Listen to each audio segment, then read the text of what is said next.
มีตลอดแบบนั้นใครอยู่ดอกทำได้ใส่แล้วแต่ก็อยากให้มันมีน้ำเลยเห็นแหละเนาะอยู่หันนะเอาอันนี้ป้าลุงเพิ่นถามหาน้องชายเจ้าน่ะสรุปแล้วเพิ่นนอนใช่เนาะน้องชายหล่านี่เรานอนนำลูกลูกเอ้ยปันฮะโอ้หมู่เรามักโทรศัพท์โอ้เราอยู่ลำพูนมีหมู่มันก็เข้าอยู่นี่โอ้มันหยุดแสดงว่าฝนมาบ่ฮอดพี่เนาะอยู่บ้านหนองแดงนี่บ้านกระดับว่าพดฮอดมันตั้งชั่วโมงซื้อนะ2ชั่วโมงก็ได้เพิ่นอันนี้บ่ฮอดชั่วโมงเนาะเบิดแล้วบ่น้ำนี่โอ้ยังอยู่แต่ว่ามันมีขี้ดินมันต้องเอาอันว่าผ้าดำๆน่ะเนาะมาคุมไว้ว่าท่านนี่ใบไม้ใบตอกตกลงไปแล้วมันก็ข้างได้นี่พี่น้องไงเนาะตั้งแล้วเปิดคือบ่โอ้ต้องได้ตั้งเนาะมันหมุนออกได้บ่หมุนนี่มันลุกเลยโอ้มันรู้เลยมันเห็ดโอ้ตัวน้ำเนาะมันออกตลอดนั่นกับไปใส่แล้วลงมึงอยู่ดินตกใส่แล้วโอ้ท่อนเดียวอยู่ลงไปหันบังอยู่ขึ้นมาบังอยู่ขุดลงอีกบ่ได้บ่น้อยหนึ่งคิดซ้ำนี่มามีแต่หินแบบนี้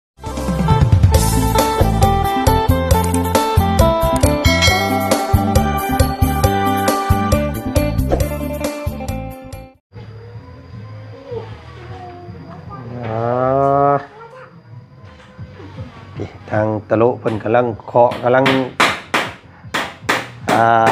ตอกอยู่พี่น้องเลยเนาะโอ้ยทำอะไรอยู่เนี่ยยังบ่แล้วอีกหรอเนาะโอ้ยเนาะ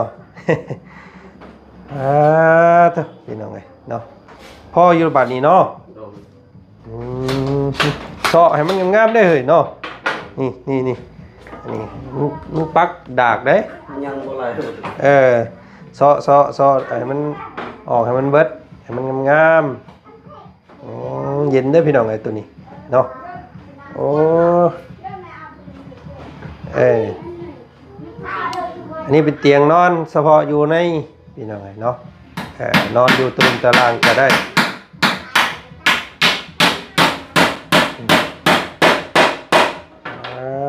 เอาสบายดีหมู่บ้านนี่ไปใส่หมู่บ้านนี่ไปกินหัวงูฮะกินหัวงูกินหัวงัวโอ้ยหัวงัวมาได้ใส่เราซื้อมากินสาบทีมสร้างเพิ่นซื้อหัวงัวก็เลยไปสร้างสรรค์น้ำเพิ่นหมู่บ้านนี่โอ้ยเนาะเป็นยังไงฉันน้ำน้ำสางเขาดิแล้วนะบอกแล้วแต่ว่ามัดคานังเลยฮะมัดคานังมันเป็นนี่ไงหินน้ำได้บัดนี้ออกอยู่บ่น้ำออกโอ้แต่ว่ามีหินลายพอเอาขึ้นก็ตอนใหญ่สำนีก็ย่างอีกมันพ่อมันเจอก้อนหินมันสิมีน้ำอยู่บ่สบายนี่น้ำนี้ออกแล้วนะย่าแต่มันโบเต็มคือของชุมเจ้าเฮ็ดคุมือนี่นะถ้ามันเต็มมีตลอดแบบนั้นใครอยู่ดอกทำได้ใส่แล้วแต่ก็อยากให้มันมีน้ำเลยเห็นแหละเนาะอยู่หันนะเอาอันนี้ป้าลุงเพิ่นถามหาน้องชายเจ้าน่ะสรุปแล้วเพิ่นนอนใช่เนาะน้องชายหล่านี่เรานอนนำลูกลูกเอ้ยปันฮะโอ้หมู่เรามักโทรศัพท์โอ้เราอยู่ลำพูนมีหมู่ดินมีโทรศัพท์ดินมีโทรศัพท์เบิ่งเนาะลูกเอ้ยนั้นไล่โทรศัพท์เขาทราบปะเดี๋ยวมันมัดนอนอยู่ทั้งเลยมันเล่นโทรศัพท์โมเป็นถ้าเพิ่นใหญ่เพิ่นแล้วเนาะ พิ่นใหญ่เพิ่นได้เพิ่นให้เพิ่นมาพี่ แต่อยู่มันคนอยู่นี่นะครับ แต่ว่าเรามักนอนกับหมู เนาะก็เอาพี่น้องแล้วแต่ทางน้องมันหรอกเนาะน้องมันยังไว้อันนั้นอยู่พี่น้องเอ้ยเนาะว่าเพิ่นใหญ่เพิ่นแหละจังมานอนนํกันเนาะเอาลูกเอาเมียได้จังว่ากันอีกทีนึงพี่น้องเอ้ยอันนั้นเนาะไปอันพาออกไปเบิ่งพุ่นเด้เนาะเป็นนี่เด้มันลึกซำใดพี่น้องเอ้ยกล้าได้อยู่บ่2ซัว2ท่อน ได้ โอ้ยมันตื้นนะพี่เนาะพี่ทางนี่พี่น้องเอ้ย ใช่โอ้ยเนาะไม่เห็นอันนี้ก็ให้เห็นตะลุเพิ่นเฮ็ดใช่เด้อแล้วบวบานเด้อนี่แล้วตะลุเด้อหาไม้ไผ่บ้านมาพาใส่พาใหญ่ๆรถตัวนี้มันอันนี้ยังมีคนรักคือว่าวแล้วเนาะ ไปเบิ่งพุ่นก็ได้ หาตัวมือหาหน่อใหม่ มาแต่หาหน่อไม้แม่นบ่เนาะใส่หน่อไม้ เอาตัวนี้พร้อม เฮ็ดหน่อไม้เด้ อาจารย์เกศว่าเขากินตัวนี้ กินแล้วได้กินได้เด้นี่ คอยก็เอามาให้เรา มันเป็นลอกกาบมันออกแล้วก็ไปต้มเนาะ แม่บังให้ละ ไอ้ตำรวจมาได้ ใส่หม้อแล้ว ไปหาหน่อไม้ไว้ให้เมียกินโอ้พี่น้องเอ้ยได้หน่อยแท้หน่อไม้กะ ตำรวจเขาจะอะไร กับตัวนี้ โอ้พี่น้องไงเนาะแต่เก่ามีแต่เมียได้ไปหาหน่อไม้อันนี้ผัวบ่ไปหา เลี้ยงลูกมาได้ ขี้ข้านเลี้ยงลูก ข้านเลี้ยงลูกก็เลยไปหาหน่อไม้แทนเมียโอ้พี่น้องไงเนาะน้องนี่เพิ่นก็เลี้ยงง่ายอยู่ก็ยังบ่อยากเลี้ยงแล้วเนาะเราบ่ได้ให้ก็ได้ กำลังติดทอง เพิ่นเจ็บท้องบ่ ตลอด เอ้ยเป็นยืดห่างเด็กน้อยมันกำลังสิยืดโตเนาะมันก็เปลี่ยนเปลี่ยนท้องได้ถอกท้องแน่ว่าซั่นซะเนาะสบายดี สบายดี พี่น้องเนาะตะโลน้อยเอ้ย เนาะผัวให้เมียเอาลูกไปหาหน่อไม้แทนเนาะอันนี้ตะโลอันมันบ่ได้หัวบ่เนาะ บ่ เนาะมันแม่เพิ่นว่าน้ำคือบ่เต็มว่าซั่นมื้อนั้นฝนตกคือแห้งอยู่ เป็นต้นแห้งที่ว่า มันบ่เฮิงบ่ มันบ่ฮึกอยู่นี่ โอ้ จังไรก็มันหยุด แสดงว่าฝนนี่มาบ่ฮอดพี่เนาะอยู่บ้านหนองแดงนี่ป้าเนาะบ้านกระดับ คือว่าพุดฮอดมันตั้งชั่วโมงซื่อๆนะ2ชั่วโมงก็ได้เพิ่นเมื่อ อันนี้บ่ฮอดชั่วโมง เนาะเบิดแล้วบ่น้ำนี่โอ้ยังอยู่แต่ว่ามันมีขี้ดิน มันต้องเอาอันว่าผ้าอันดำๆน่ะเนาะมาคุมไว้ว่าท่านนี่ใบไม้ใบตอกตกลงไปแล้วมันก็ค้างได้นี่พี่น้องเอ้ยเนาะ ตั้งแล้วเปิดคือบ่เลย โอ้ ดูดิ อืม ต้องได้ตั้ง เนาะมันหมุนออกได้บ่หมุนนี่ หมุนได้ หมุนเบิ่งมันให้เจ้าคล้องไม้ก่อนนั่นน่ะนะคล้องไม้โยโอ้ยปลารถปลาให้ขี้พุ่นออกก่อนเจ้าไปล้างตัวนี้ก่อนบัดนี้มันมีแนวเข่าหูมัน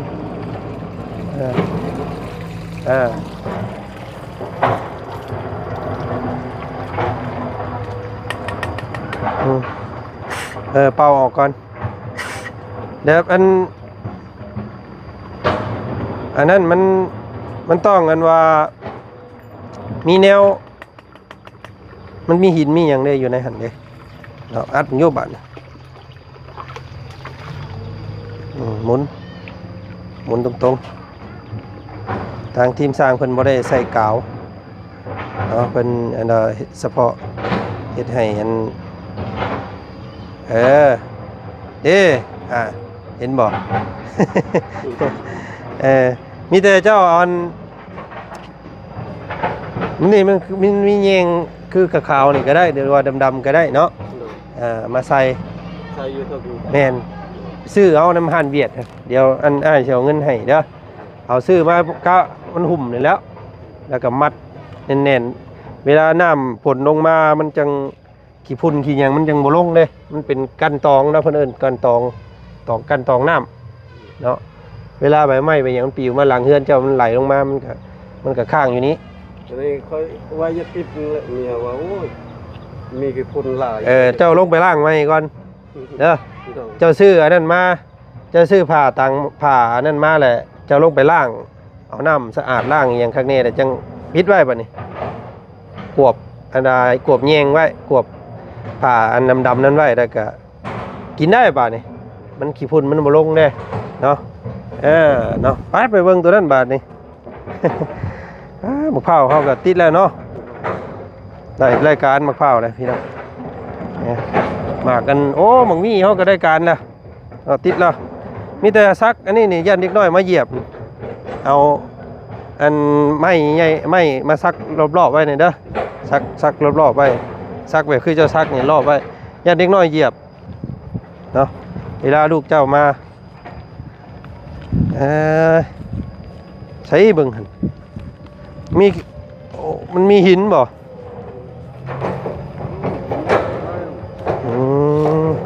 มันลุกแล้ว โอ้ มันรู้ คือหูเลยมันเห็ด โอ้ตัวน้ำเนาะ มันออกตลอด นั่นก็ไปใส่น้ำกันอยู่พุ่นแล้วใส่หม่องเก่าเจ้าพุ่นเด้อ บ่ใส่อยู่หันแบบว่าเคยเฮาเราอยู่ครับ เป็นยังไง เราอยากอาบเราตัก มันกินมาได้ติ กินบ่ได้ เฉพาะอาบ เลิกแล้วเลย ดึกแล้วบ่นี่ ท่า นะ นได้สวด ไห้ ท่านได้ไม้สวด โอ้ใช่เบิ่งเอานั่นลงเอาไม้แทงลงมึงอยู่ แต่มันยังบ่ใส่ แต่ว่ามันลงมันตื้นคือตื้นแท้เสียน้อง ย่านมันน้ำมันเบิดได้น้องบ่เบิดบ่ย่านมันเจ้าเป่งขึ้นไปใช้เฮือนเจ้าเด็กน้อยเบิดนั่นมันพอดีสิได้ยากอีกเนาะเบิ่งอยู่น่ะลงเบิ่งอยู่ลงเบิ่งอยู่ ที่ดินตกใส่แล้ว โอ้ท่อนเดียวอยู่ลงไปหั่น สองทอด เบิ่งอยู่เอาขึ้นมาเบิ่งอยู่ขุดลงอีกบ่ได้บ่หน่อยหนึง คิดซ้ำนี้มา มีแต่หินแบบนี้ โด โอ้ มีก็ลายออกหน่อย มันเป็นคือดินคือเป็นก้อนแบบสินี่เนาะ ๆโดอันนี้ก็ซักออกก่อนแล้วนะ เขาก็เอาน้ำเอาในออกแล้วก็จังเอานั่นลงมาเนาะ โดจะเอาที่ดินตัวลุก เพราะว่าคอยย่านมันย่านมันเต็มเนาะย่านมันเบิดไว้ย่านจะเป่งใส่คู่เต็มคู่เดียวก็เบิด นะ เพิ่มนี้ ขุดลงอีกได้บ่มันคานี่ติคอยจกคอยทวนลงไปอีกเพราะว่ามันก็ยังบ่ทันได้ใช้มื้อนี้เนาะเพราะว่าถ้าไผมาผู้จังสิได้ซื้อมาใช้หันนะเนาะพากันจิ้มคอยงัดเบิ่งหั่นแหละงัดหินใหญ่บ่ โดยใหญ่สำนึก คอยเอาลงอีกนะน้องเด้อย่านมันตื้นพอได้เนาะย่านมันตื้นพอได้ย่านมันน้ำมันบ่กุ้มชุมเจ้าหั่นแหละเพื่อยามแล้งยามหยังอันนี้ขนาดยามฝนเด้นี่แต่ว่าโอ้ออกคักเนาะน้ำเนาะหยาดปับพี่น้องทั้งลุกมันก็ออกลายแต่นี่ฮักเจ้าขุดก็ลายถ้ามันใส่นี่ก็เต็มเลยน้ำ ก็ลองเบิ้งมีแต่เจ้าอนามัยและคำมันลงได้อีกนิดนึงก็เอาลงอีกนะน้องเด้อเนาะพากันเฮ็ดนั่นแหละนี่เฮ็ดน้ำกันกับน้องชายเจ้านั่นแหละผู้ใดเพิ่นวางก็เอิ้นเพิ่นมาซอยน้ำเนาะแล้วก็อันนี้แม่เพิ่นบอกมาอันนี้เป็นดินของเจ้าวัดนี่เนาะแม่เพิ่นสิซื้อต้นไม้มาให้เป็นต้นหมากลำไยเป็นต้นหมากม่วงหมากอันนั้นน่ะเนาะเป็นต้นแนวกินหมากนะสายพันธุ์หลายสายพันธุ์นี่ให้เจ้าทางค่ะอ้ายมื้อนี้อ้ายสิกลับบ้านก่อน ขึ้นมารอบหน้าอ้ายสิซื้อต้นไม้ขึ้นมาให้นี่ให้ปลูกตามหิมทางนี่เห็นบ่ โดย แล้วก็ต้นมะม่วงมันยังคืนกินเนาะเหลือกินก็ขายเอาเครื่องตัดหญ้ามาก็ได้หรือว่าเจ้าสิเอาผ้าเจ้าทางก็ได้เนาะ ทางเป็นห้องเนาะ พอแล้วให้มันแปลนเบิดนี่ แปลนหมดเลย แปลนเบิดนั่นแหล้วแม่เพิ่นว่าอยากเบิ่งดินเจ้านี่นะแล้วก็เพิ่นสิให้ปลูกเนาะปลูกต้นไม้เรียงแต่พุ่นแล้วแต่เสาไฟฟ้าพุ่น โดย ดินเจ้าแต่เสาไฟฟ้าพุ่นบ่ โดย ยาวมาพี่เนาะ โดย นี่ นี่คันนี้ นะให้ ตาย ทางเลยทางคอยเฮ็ดไปแต่ละมื้อนั่นแหละเดี๋ยวมารอบหน้าได้สิเอาต้นไม้มาให้ปลูกเนาะ โดย แถวนี้ไล่ไปแล้วแถวนี้พี่น้องแม่เพิ่นว่าเห็นคือบ่ฮกแท้ว่าซั่นเนาะนี่เฮ็ดคือเจ้าเฮ็ดนี่แหละนี่ทางฉะนั้นมันก็ขึ้นอีกอันนี้เนาะ โดย ทางเป็นจังหน่อยมันก็ขึ้นอีก เคยปลูกตัวนี้ อืม แต่เต็มเบ็ดเคยปลูก2ต้นนี่ มันน้ำไป โดย เนาะออกเต็มเบิดพุ่นด้วยบัดนี้เนาะ โดย เออ ใครจะกินก็เขาลงมาเอาอยู่นี่ แม่เพิ่นว่าโอ้ยดินของเราหลายอยู่ว่าซั่นแต่ว่ามันหกมันเหื่อไปซื่อๆว่าซั่นพี่น้องให้เพิ่นให้ลองทางเบิ่งเนาะไงเนาะมันจะงามทางเบิดนั่นน่ะก็แม่เพิ่นสิให้ปลูกเอาต้นมะกุ้งมะห้วยมาให้นะอู้โยดยังเสียงโยดเสียงมันโยดบ่ ที่ตก โอ้มันบ่มีนี่ใส่เนาะ โดย เจ้าขุดแล้วก็หาหมู่มาย่อซอยเลยเฮ้ยว่าสร้างเกตสร้างหยังผู้มาย่อซอยเฮ้ยอ๋อโธ่มันเจือนซะหน่อยมันซะหน่อยฝนตกมากอะมุนคือเก่าได้ห่าเนาะ โดย ตายขุดน้ำใส่น้ำคือเจ้าเว้าหั่นได้หั่นมันจังสิได้เนาะไปเออพี่น้องเอ้ยมันตามหัวนี่ออกฮอดทางพุ่นดินเจ้าเนาะ โดยตามละ เออ นี่ก็ลูกป่วยคอย เออ ยันเข้ากา ลองเบิ้งลองเลยกระทางเบิ้งเดี๋ยวเพิ่นสิหาแนวมาปลูกให้พอได้กินหมากย้อนเด้เนาะ โดย ดีกว่าป้าเป็นที่หกเครือไปซื่อๆในแถวนี้เป็นหน้าแต่เก่าเนาะจะบอกเนาะ หน้า เพิ่นลำหน้าใส่แต่เก่า หน้าใส ลำได้ตลอดปี โดย เพราะว่าน้ำออกบ่อเด้เนาะ โดย อืม มันเป็นทุ่งนามาแล้ว นั่นน่ะมันกับมันบ่พอสิได้หลายเนาะลำสอบสองกระสอบลำสอบลำไรนี่มานี้พี่น้องแต่ว่าเดี๋ยวนี้มันกับมุนมาแล้วมันเป็นอันนั้นเป็นหัวเป็นสวนมาเลย เพียงมัน เนาะมันมุนมาเลยโอ้บ่มีบ่ถากบ่ได้มีบ่ถาก บ่ม แถวนี้บ่มีบ่ โดย ญาติได้ค่อย เนาะ บ่มีฮักกะนำอยู่ใส่ก็ปีนก็บ่มี อืมก็นั่นแหละคือว่าแน่น้องเอ้ยเนาะ โดย นี่แต่เจ้าขุดแล้วก็เจ้าเอานั่นลงมันจังบ่ได้ขุดหลายรอบเนาะหาหมู่เจ้าแล้วก็น้องเจ้าเขาสร้างเกตโทรเอาแล้วอ่ะเนาะ บ่มีโทรศัพท์ ไปน้ำเอา เออเนาะก็เอาเดี๋ยวสิมาดินน้ำสร้างเกตเพิ่นใหม่เนาะมือหน้าเพิ่นแหละมีแต่ไอ้สิเอาเงินไว้ให้เจ้าไปซื้ออันนี้เด้อ โดย มาใส่อันนี้เจ้านี่เป็นเงินของแม่เจ้าฝากมาให้เจ้าหั่นแหละแต่ว่าแม่เพิ่นว่าให้เก็บไว้นำไม้เนาะเวลาอยากใช้หยังไดจังเบิกเอาว่าซั่นพี่น้องไงเนาะอันนี้ให้เจ้า100,000เนาะ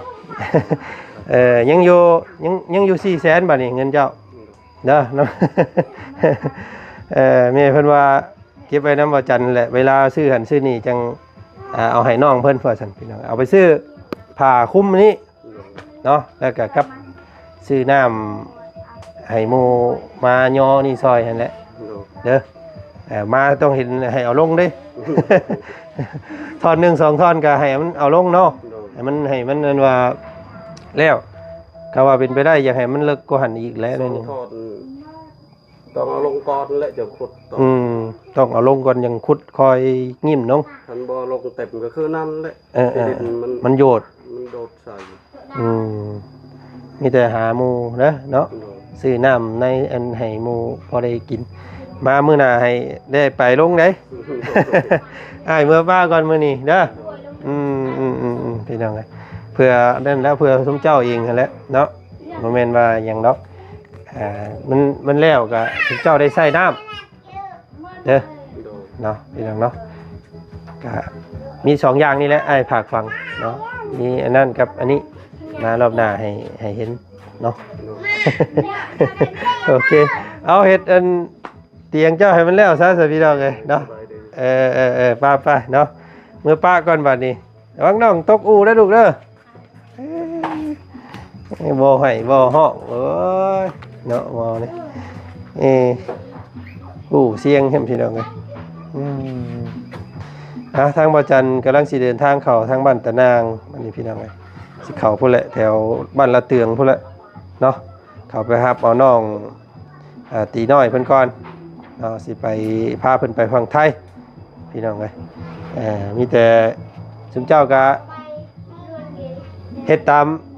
นิทะเด้อเนาะประมาณ 2-3 มื้อสิขึ้นมาใหม่ให้มันแล้ว แล้วน้องบัวบานเด้อบอกผัวเจ้าเด้อเจ้าบอกได้อยู่บ่เราพังเจ้าอยู่บ่ ได้ ฮะเราย่านเจ้าอยู่บ่ ได้ยา บ่ได้ แต่เจ้าได้เจ้าย่านเราอยู่บ่ ย่าง แต่เจ้าเว้านี่เราบ่ย่านตายพี่น้องเลยเนาะบ่แพ้ผัวแล้วนี่เนาะ บ่แพ้ผัวก็บอกเอานำได้แนวใดมันบ่แม่นก็บอกนำแนวเว้าเนาะแต่อย่าผิดอย่าเลี้ยวกันเด้อเนาะถูกต้องกันได้พี่น้องไงเนาะเป็นครอบครัวของทุกเจ้าได้อันนี้พี่น้องไงให้อันกับอันนี้เด้เนาะเอานั้นมาปลูก ยังเมียบ่ทันไปเอาอยู่สวน เนาะคำว่ามื้อใดลูกนอนอยู่น้ำตะโลแล้วก็ให้อันเจ้าไปเอาหัวสิงไข่นี่มาปลูกตามอันนี้ชุดหม่องกันเพิ่นก่อไว้นี่มันจังบ่เจินเนาะอันนี้ยังบ่ฮอดยามฝนปานใดได้นี่ถ้ามันยามฝนอยู่เอ้ยมันมาน้ำมันสิเว้าบ่เนาะปีนี้ยังบ่ทันมาซื้อๆ โอเคตะโลมีแต่เข้าไปซ้อให้มันเกลี้ยงเด้อมามื้อหน้าสิให้แม่เพิ่นเบิ่งเด้อตัวนี้งามเด้อตัวนี้พี่น้องไงเนาะโอ้ยเย็นจ้อยๆนี่คักหลายเนาะงามตัวนี้พี่น้องไงเอาสันไอ้เมื่อป้าก่อนเนาะสบายดีเด้อเนาะโอเคพี่น้องไง บ่ได้บอกน้องเพิ่นเนาะว่าสิกลับคำบอกน้องเพิ่นก็นั่นอยู่ดอกพี่น้องไงเนาะเอาสังเกตเพิ่นก็สิมีแนวฝากในต้อนอยู่ดอกโอเคบ่เป็นหยังเนาะไปป้าก่อนเด้อน้องเด้อเมื่อป้าก่อนเด้อโอเค